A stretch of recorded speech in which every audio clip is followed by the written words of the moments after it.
तीन पार्ट में अपन डिवाइड करेंगे। फर्स्ट अपन कहेंगे डायामैग्नेटिक,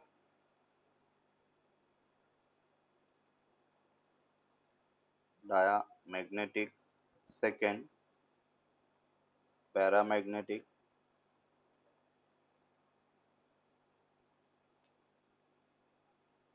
एंड थर्ड फेरोमैग्नेटिक।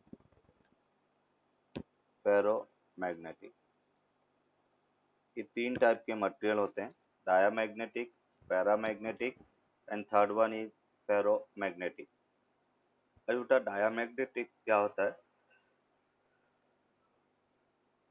तो इसको अपन डेफिनेशन कहे, अपने को एग्जाम में इससे रिलेटेड ये जो टॉपिक है इससे रिलेटेड क्वेश्चन हर अल्टरनेट एग्जाम में पूछा जाता है कि classify the magnetic material on the basis of, या classify the magnetic material and write any three properties, या राइट एनी थ्री डिफरेंसेस, वो अपने को बताना होता है। और इसमें अपन कह रहे कि फर्स्ट डायामैग्नेटिक मटेरियल क्या है, तो अपन कहेंगे कुछ मटेरियल ऐसे हैं जो जिसे मैग्नेटिक फील्ड में रखने पर मैग्नेटिक फील्ड के ऑपोजिट डायरेक्शन में मैग्नेटाइज होते हैं, तो इसको अपन कहेंगे poor magnetised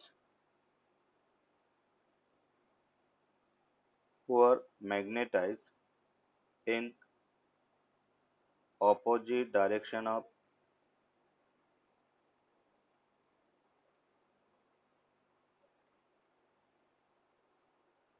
opposite direction of external magnetic field।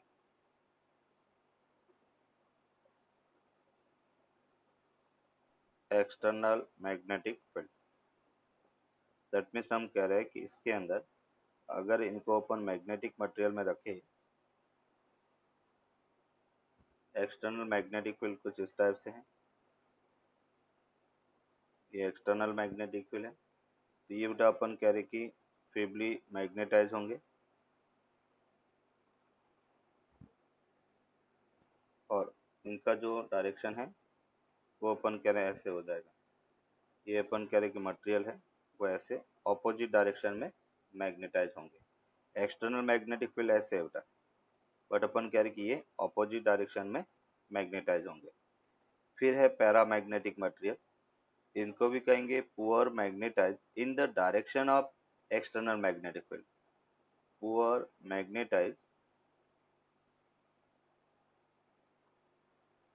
In the direction of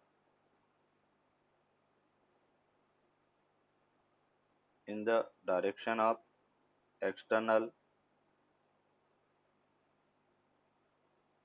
magnetic field,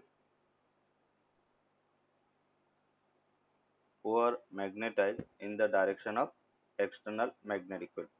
external magnetic field की डायरेक्शन में मैग्नेटाइज होते हैं। ये जैसे अपन कहेंगे कि मटेरियल है, यहाँ पे अपन कह रहे कि जैसे फील्ड लाइन से वो इसके अंदर से पास होगी ऐसे, तो फील्ड की डायरेक्शन में मैग्नेटिक, यहाँ पे अपोज कर रहा था इसलिए फील्ड लाइंस बाहर से जा रही थी। ये अपन कह रहे कि वेरी फेबली मैग्नेटाइज है ना, इसका डाइपोल मोमेंट इस डायरेक्शन में होगा, मैग्नेटिक मोमेंट, इसका magnetic moment in the direction of field होगा। और यहाँ पे अपन कहेंगे कि जो टोटल नेट फील्ड है वो अपन कह रहे कि बी नॉट से कम होगा। इसमें भी अपन कह रहे नेट मैग्नेटिक फील्ड है मटेरियल का, वो अपन कह रहे कि एक्सटर्नल फील्ड बी नॉट से कम होगा। इसमें अपन कहेंगे स्ट्रांगली मैग्नेटाइज, फेरोमैग्नेटिक में अपन कहेंगे ऐसे मटेरियल जिसको एक्सटर्नल मैग्नेटिक फील्ड में रखने पर स्ट्रांगली मैग्नेटाइज होते हैं, strongly magnetise in the direction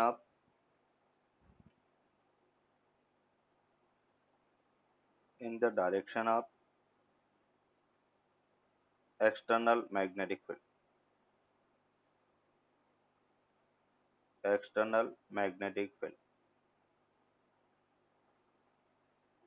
means easy से अपन कह रहे कि मैग्नेटिक मटेरियल अपने रखा, इसमें बेटा अपन कह रहे कि ऐसे पूरा का पूरा फील्ड इसके अंदर से पास होने की कोशिश करेगा।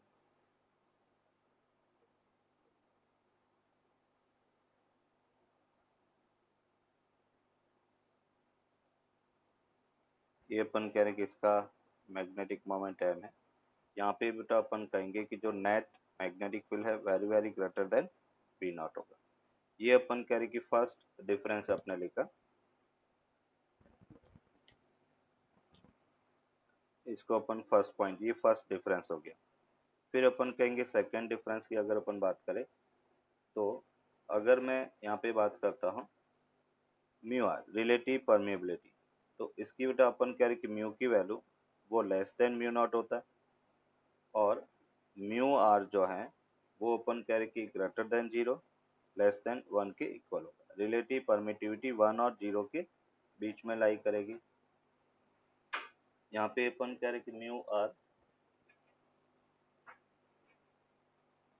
उसकी वैल्यू बेटा अपन कह रहे कि less than two greater than one के इक्वल होगा, और mu greater than mu not होता है। म्यू की वैल्यू बेटा ग्रेटर देन म्यू नॉट रहेगा। इसकी अगर अपन बात करें तो mu are very very greater than one और mu is very very greater than mu not होगा। थर्ड अपन बात करते हैं ससेप्टिबिलिटी। ससेप्टिबिलिटी की अगर अपन बात करें तो इसमें काई लेस देन बेटा अपन कह रहे कि जीरो और ग्रेटर देन -1 होगा। -1 टू जीरो के बीच में लाई करेगा। इसकी अगर अपन काई की बात करें तो काई ग्रेटर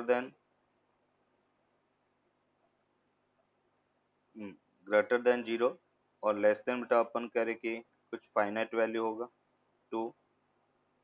यहाँ पे अपन कह रहे कि काई is very very greater than zero होता है।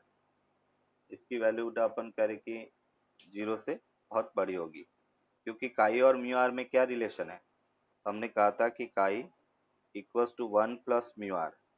तो इन सभी जगह अपन कह रहे कि वन को सब्ट्रैक्ट करो, जैसे वन में से वन गया तो जीरो आ गया, और जीरो में से वन जाएगा तो -1 आ जाएगा। इधर बेटा वन में से जीरो आ गया और इधर वन हो गया। फिर ये अपन कह रहे कि very very greater than zero हो गया।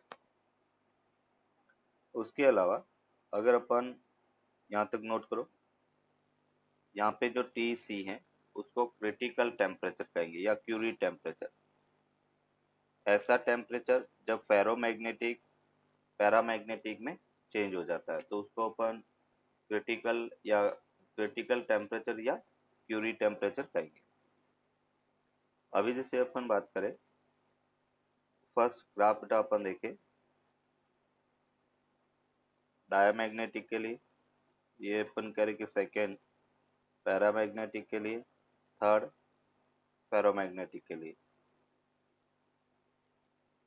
ये काई एक्सिस है, ये टेम्परेचर है, ये काई टेम्परेचर काई और टेम्परेचर है।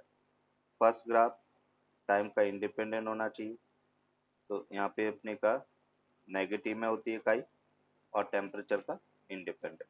यहाँ पे अपन कर्व देखे इनवर्सली प्रोपोर्शनल है हाइपरबोला,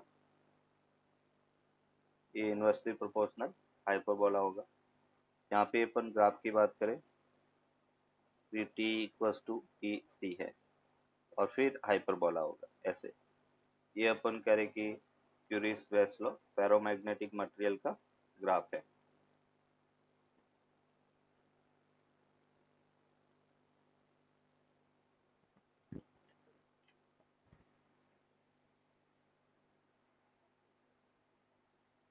अभी इसमें कुछ एग्जाम्पल भी अपन याद रख लेते हैं। एग्जाम्पल जैसे डायमैग्नेटिक के कौन कौन से हैं, तो हम कहेंगे जैसे बिस्मथ है, कॉपर है, Ag है, Pb बेटा लेड है, H2O है, Hg है, मरकरी H2 है, एटसेट्रा। ये अपन कह रहे कि सभी डायमैग्नेटिक मटेरियल है।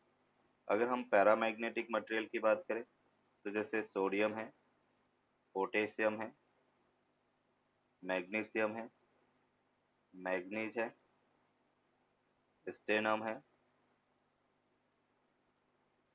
और प्लेटिनम है, O2 है एंड एल्यूमिनियम है। ये अपन कह रहे कि सभी पैरामैग्नेटिक हैं। अगर अपन बात करें, अपने को बेटा एक एक एग्जाम्पल, दो दो एग्जाम्पल याद रखने हैं।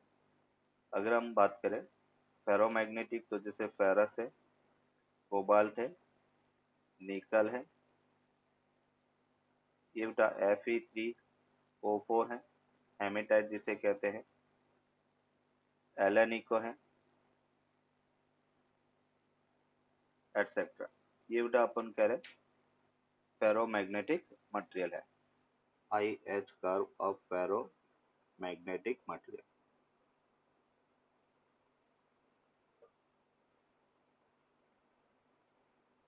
और उसको अपन मैग्नेटिक हिस्टेरिसिस भी कह सकते हैं, क्योंकि वो हिस्टेरिसिस लॉसेस की वैल्यू देता है, मैग्नेटिक हिस्टेरिसिस।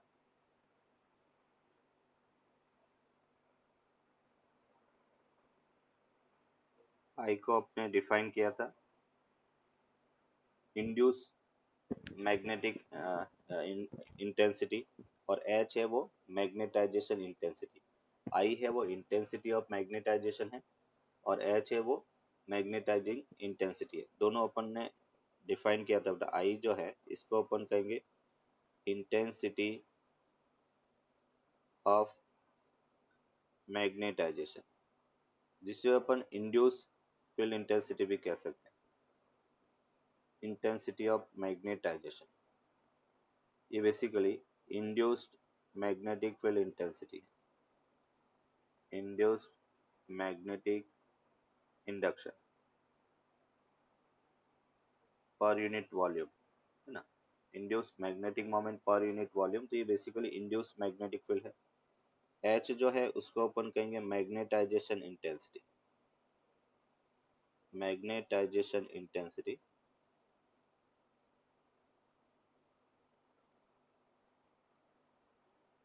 जिस फील्ड के अंदर किसी मैग्नेटिक मटेरियल को रखा जाता है, तो ये बेसिकली एक्सटर्नल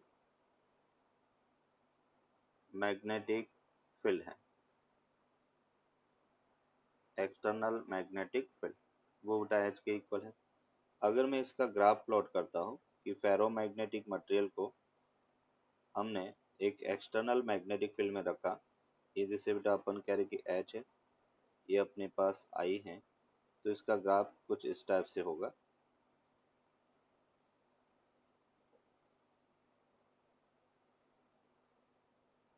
ऐसे बेटा अपन कह रहे कि इसका कर्व बनेगा। यहाँ पे अपन कह रहे कि ये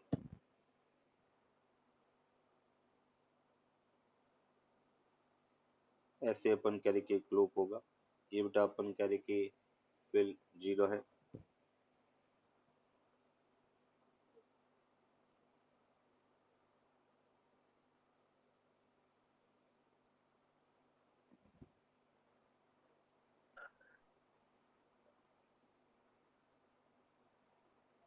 ऐसे यहाँ पे अपन कह रहे ये अपन कह रहे फील्ड की डायरेक्शन है।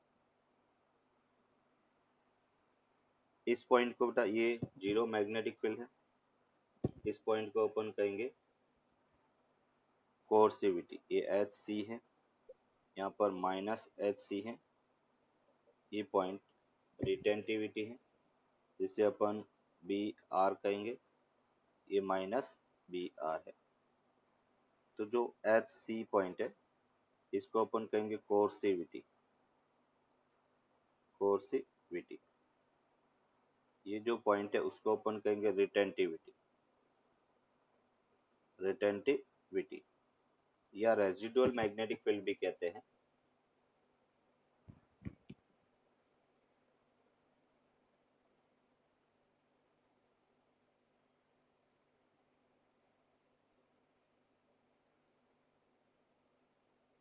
Yes.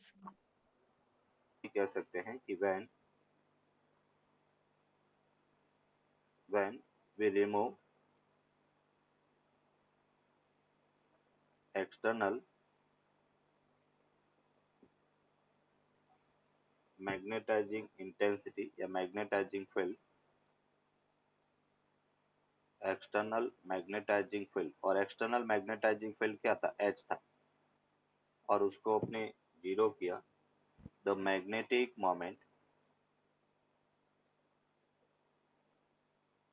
The magnetic moment of some domain, magnetic moment of some domain remain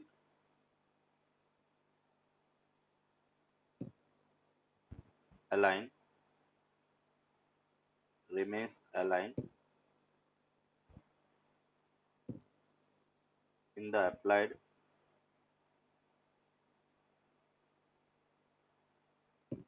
applied direction of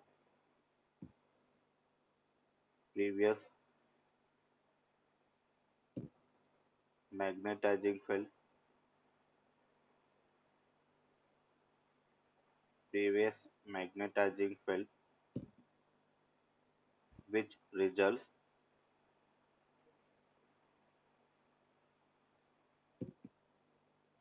into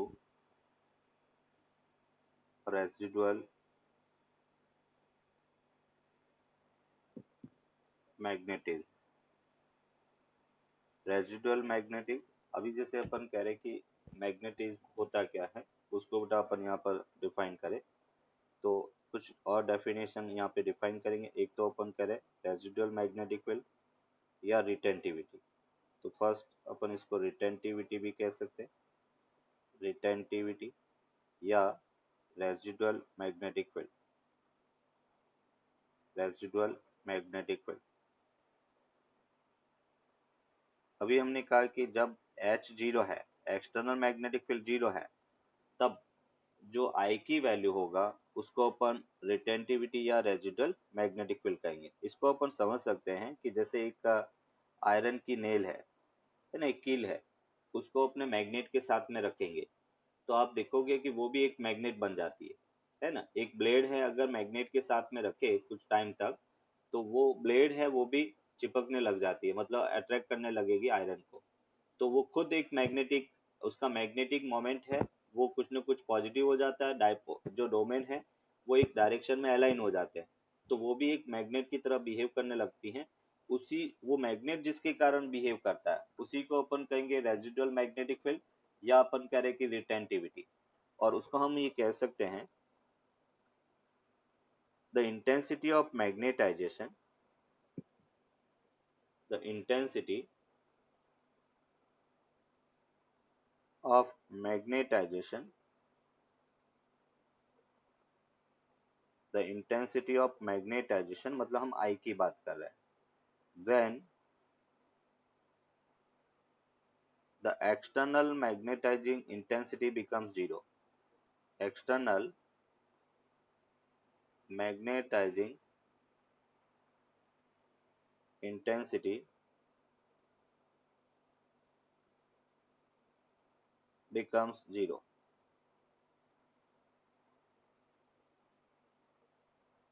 In intensity, the intensity of magnetization I, when the external magnetizing intensity becomes zero, is called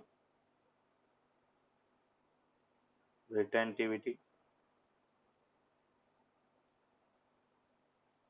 या residual magnetic field, residual magnetic field।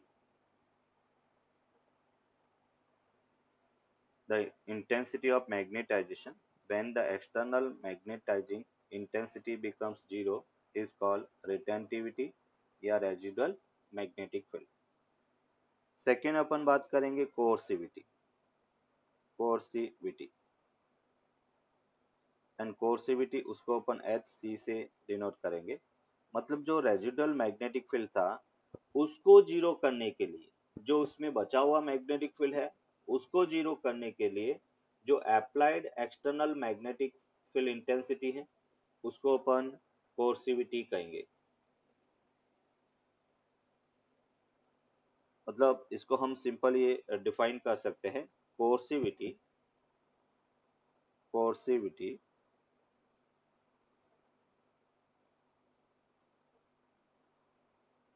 is a measure coercivity is a measure of magnetizing field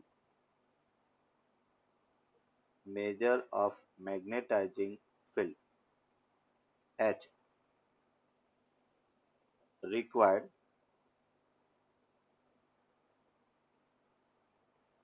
required to destroy the residual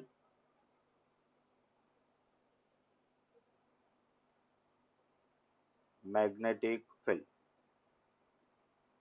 मतलब अपन कह रहे कि जो field आ गया था magnet के अंदर या मटेरियल के अंदर, उसको जीरो करने के लिए जो अप्लाइड या अपन कह रहे कि जो रिक्वायर्ड मैग्नेटाइजिंग इंटेंसिटी है उसको अपन कोर्सिविटी कहेंगे। तो coercivity is the measure of magnetising field H required to destroy the residual magnetic field, तो उसको अपन कोर्सिविटी कहेंगे।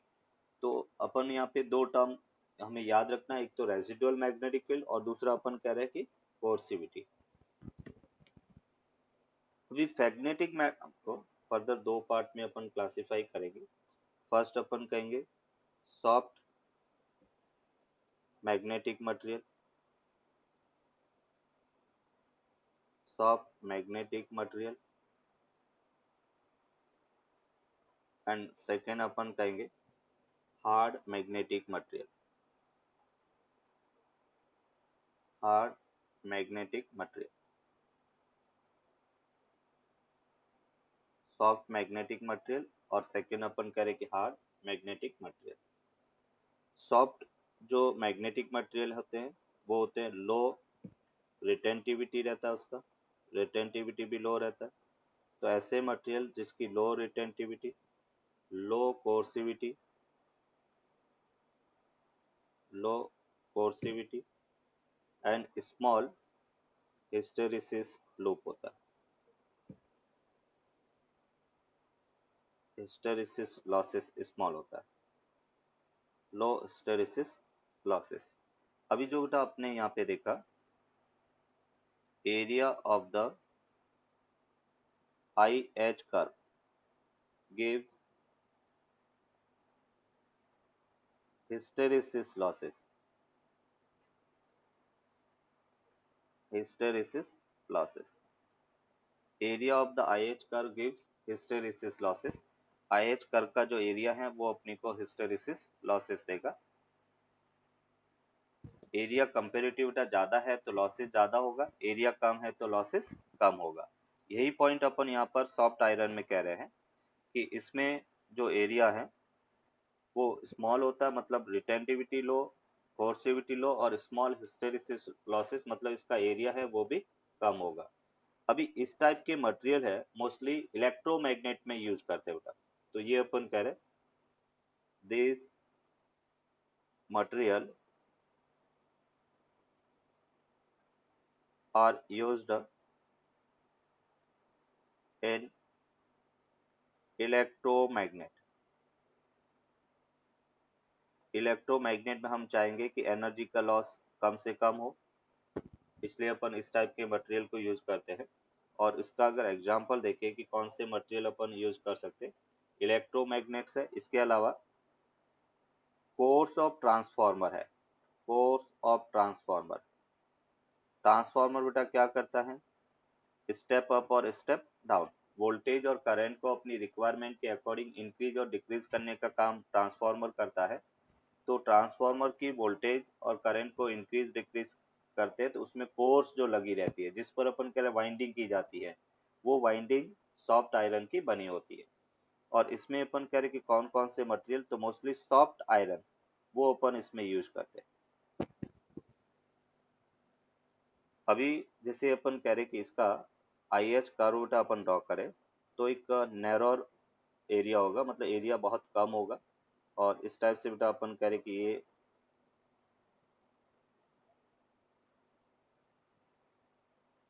इस टाइप से नैरो एरिया इसका रहेगा, थिन एरिया जिसे अपन कह सकते हैं। इसमें रिटेंटिविटी ये है वेरी स्मॉल है और कोर्सिविटी वो भी कंपेरेटिव वेरी स्मॉल है। ये माइनस भी है, ये अपन कह रहे कि माइनस एच सी बेटा, ये आई है और ये अपन कह रहे कि एच है। फिर अपन कह रहे कि hard magnetic material, hard magnetic material में अपन कहेंगे हाई रिटेंटिविटी रहता है,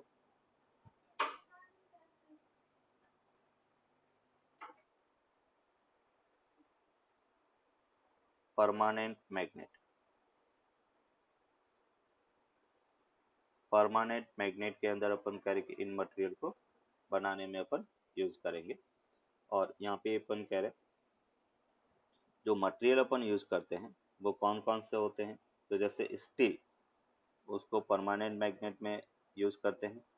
फिर अपन कह रहे कि एलानिको, एलानिको बेसिकली क्या होता है, कॉम्बिनेशन ऑफ एल्यूमिनियम, कोबाल्ट और निकल, इन तीनों को कंबाइन करके एक मटेरियल बनाया जाता है जिसे अपन एलानिको कहेंगे, जिसका यूज परमानेंट मैग्नेट में होता है। इसका अगर हिस्टेरिसिस कर्व अपन ड्रॉ करें, आईएच कर्व ड्रॉ करें, तो कंपेरेटिव उसका एरिया ज़्यादा होगा, क्योंकि इसमें लॉसेस ज़्यादा हैं तो एरिया भी ज़्यादा होगा। ऐसे अपन कह रहे कि ये कर्व होगा। तो कभी कभार अपने को कर्व देखकर ही आइडेंटिफाई करना होता है कि बताओ इसमें से कौन सा मटेरियल जो है वो सॉफ्ट मैग्नेटिक मटेरियल है और कौन सा हार्ड है। तो जिसका एरिया ज़्यादा होगा उस वो मटेरियल अपन कह रहे कि हार्ड होगा, जिसका एरिया कम है वो अपन कह रहे कि सॉफ्ट मटेरियल होगा।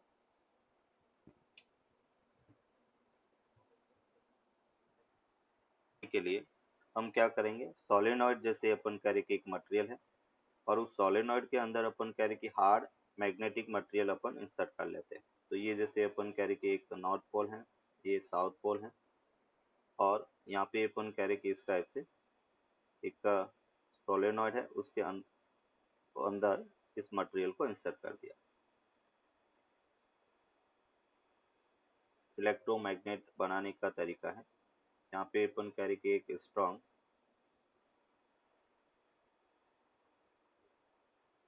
बैटरी बेटा कनेक्ट की गई है और ये करंट की डायरेक्शन ऐसे होगी बेटा, ऐसे अपन कह रहे कि करंट की डायरेक्शन है तो नेट फील्ड है वो क्या होगा, बढ़ जाएगा, स्ट्रॉन्ग फील्ड हो जाएगा। और ये अपने पास सॉफ्ट आयरन, इलेक्ट्रोमैग्नेट में सॉफ्ट मैग्नेटिक मटेरियल इंसर्ट कर रहा है, सॉफ्ट मैग्नेटिक मटेरियल।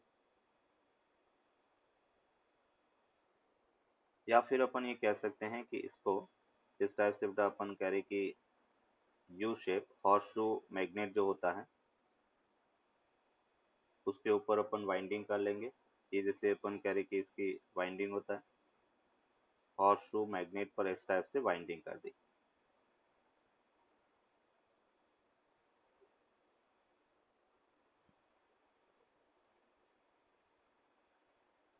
ये हॉर्स शू पर अपन कह रहे कि इस टाइप से वाइंडिंग कर दी।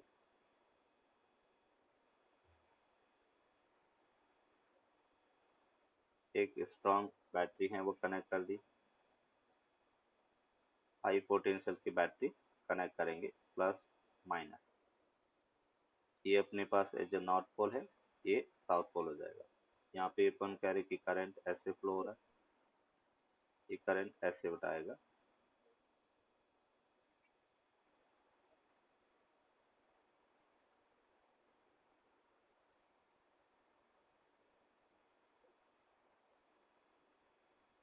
ऐसे अपन कह रहे कि करंट फ्लो होगा।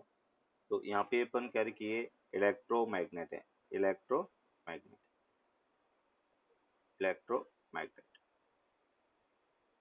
ये बार मैग्नेट हो गया, ये अपन कह रहे कि हॉर्स शू मैग्नेट हो गया। एप्लीकेशन क्या है इसका बेटा, तो वास्ट एप्लीकेशन है। एप्लीकेशन ऑफ, एक तो अपन कह रहे कि मटेरियल क्या यूज करेंगे, तो मटेरियल में अपने पहले ही कह दिया सॉफ्ट आयरन अपन यूज करते हैं, तो material we use that will be equals to soft iron,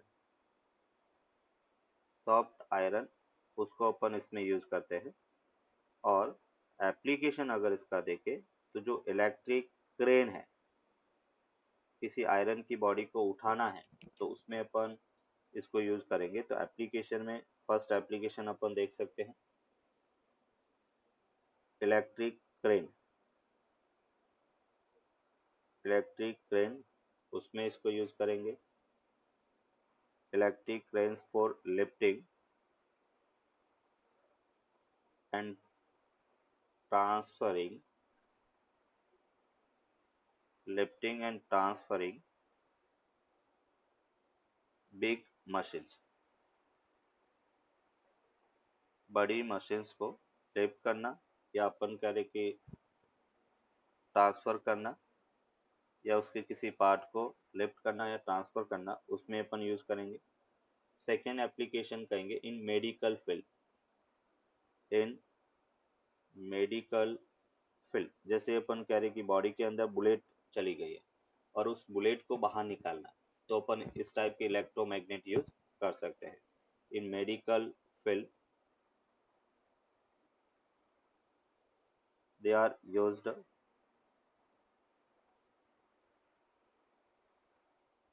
in extracting in extracting bullets from the human body, from the human body। फिर अपन कह रहे कि थर्ड एप्लीकेशन अपन देखेंगे in electric bell. Electric bell के अंदर भी ये इलेक्ट्रोमैग्नेट यूज होता है। Electric bell, electric lock, electric water valve, automatic अपन कह रहे वॉल्व का ओपन होना, ये सभी सेंसर इस पे वर्क करते हैं। और टेलीफोन के अंदर आप देखोगे जो डायाफ्राम होता है उसमें भी मैग्नेट लगा रहता है। टेलीफोन डायाफ्राम, ये अपन कह रहे कि एप्लीकेशन, इलेक्ट्रोमैग्नेट की एप्लीकेशन। चीजें अपने को फाइंड करना, परमेबिलिटी फाइंड करना है और गिवन क्वांटिटी क्या उसको अपन लिख लेते हैं। तो अपने को क्वेश्चन में गिवन है एक तो बेटा क्रॉस सेक्शन एरिया, वो है 0.25 सेंटीमीटर स्क्वायर, और उसको बेटा अपन SI में कन्वर्ट करेंगे तो 0.25 इंटू 10⁻⁻⁴ मीटर स्क्वायर हो गया। फिर दूसरा दे रखा है एच की वैल्यू, बेटा एक्सटर्नल मैग्नेटाइजिंग इंटेंसिटी है और वो अपने पास है 4000 एम्पियर पर मीटर, ये एच की वैल्यू है। मैग्नेटिक फ्लक्स अपने को दे रखा है 5, 5 इक्वल्स टू 25 इंटू 10⁻⁻⁶ वेबर है। फ्लक्स होता है B इंटू ए बेटा। Number of field lines passing through closed area, उसको मैग्नेटिक फ्लक्स कहेंगे। और वही अपन कह रहे number of electric field lines passing through closed area, उसको अपन इलेक्ट्रिक फ्लक्स कहते हैं। तो 5 इक्वल्स टू बी ए, ये दे रखा है। तो सबसे फर्स्ट अपने को परमेबिलिटी फाइंड करना है, तो हम यहाँ पर ये कह सकते हैं 5 इक्वल्स टू बी ए। तो बी की वैल्यू क्या होता है बेटा, बी इक्वल्स टू अपन लिख सकते हैं 5/a। 5 अपने पास है 25 इंटू 10⁻⁻⁶ एंड बी की वैल्यू ए की वैल्यू है 0.25 इंटू 10⁻⁻⁴। इसको अपन लिख सकते हैं 25 इंटू 10⁻⁻⁶ अपॉन 25 इंटू 10⁻⁻⁶। तो यहाँ पे -6 से -6, 25 से 25 कैंसिल आउट, तो क्या मिला 1 वेबर पर मीटर स्क्वायर, जिसको अपन टेस्ला कहते हैं, 1 टेस्ला। अभी दूसरा रिलेशन अपने पास है कि जो B है वो होता म्यू इंटू एच के इक्वल। रिलेशन था नेट मैग्नेटिक फील्ड, वो बेटा अपन कह रहे mu times external field intensity होता है। तो यहाँ से अपन कह रहे म्यू इक्वल्स टू B/H के इक्वल होगा। B अपने को मिला 1, H की वैल्यू है 4000 और 1/4 को 0.25 लिख सकते हैं। तो ये अपने लिखा 0.25 इंटू 10⁻⁻³ हो गया, और उसको अपन लिख सकते हैं 2.5 इंटू 10⁻⁻³ एम्पियर पर मीटर के इक्वल होगा। फिर सेकेंड अपने को पूछा गया है मैग्नेटाइजिंग ससेप्टिबिलिटी, काई अपने को फाइंड करना है। और काई की वैल्यू बेटा क्या होता है, तो यहाँ पे अपन कह सकते हैं काई इक्वल्स टू ये रिलेशन था mu r plus 1 chi sorry mu r equals to 1 plus chi होता है, म्यू आर इक्वल्स टू बेटा 1 प्लस काई होता है। म्यू आर को अपन क्या लिख सकते हैं, mu upon mu not equals to 1 plus chi हो गया। और यहाँ से ससेप्टिबिलिटी अगर फाइंड करना है तो हम लिख सकते हैं mu upon mu not minus 1। Mu की वैल्यू ऑलरेडी अपन फाइंड कर चुके हैं, 2.5 इंटू 10⁻³ म्यू नॉट की वैल्यू होता है 4 पाई इंटू 10⁻⁻6 माइनस 1 हो गया। और उसको जब अपन सॉल्व करेंगे तो हमें मिलेगा 198 की वैल्यू मिलता है 198।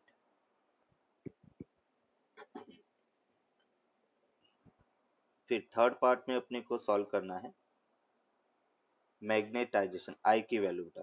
तो हमें पता है कि काई इक्वल्स टू हमने कहा था आई बाई एच के इक्वल होता है, आई बाई एच। हमें यहाँ पर आई फाइंड करना है तो काई इंटू एच ये लिख सकते हैं। काई की वैल्यू हमने फाइंड की है वो है 198, एच की वैल्यू क्वेश्चन में गिवन है 4000।